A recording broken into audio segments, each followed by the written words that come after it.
Hello, I'm M.M. Hoshaw, an award-winning author of the children's fantasy adventure, Dyami and the Gobi Crystal. Someone asked me if Dyami and the Gobi Crystal was sci-fi, fantasy, or speculative fiction. I found that a curious question, as the novel contains elements of all three. Sci-fi is rooted in science and technology and is usually event-driven. Often, there are space battles between worlds and spaceships. Fantasy is rooted in folklore, myth, and story, and is usually character-driven. It includes magical components where beings have abilities not found in everyday life.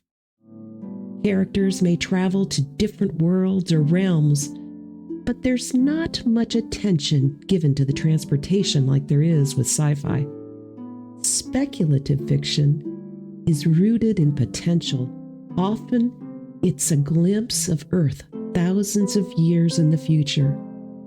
There's the aftermath of world wars, natural catastrophe, and the breakdown of society, and is often a survival story against all odds.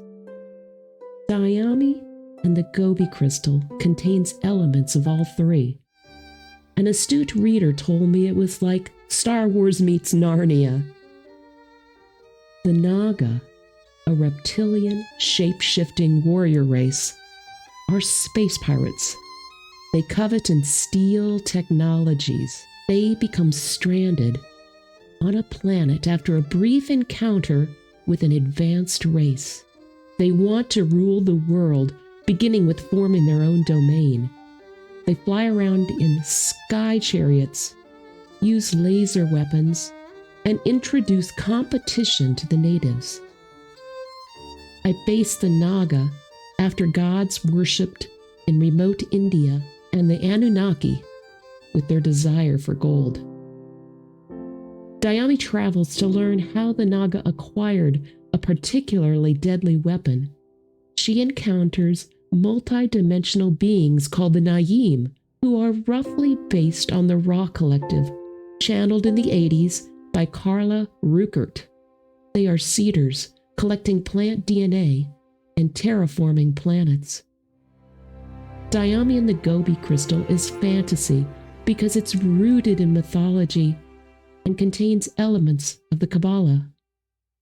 Magical creatures like fairies and tree nymphs teach music, levitation, and tree communication. Dyami is from the angelic realm to record events and store them in the galactic library called Itihasa.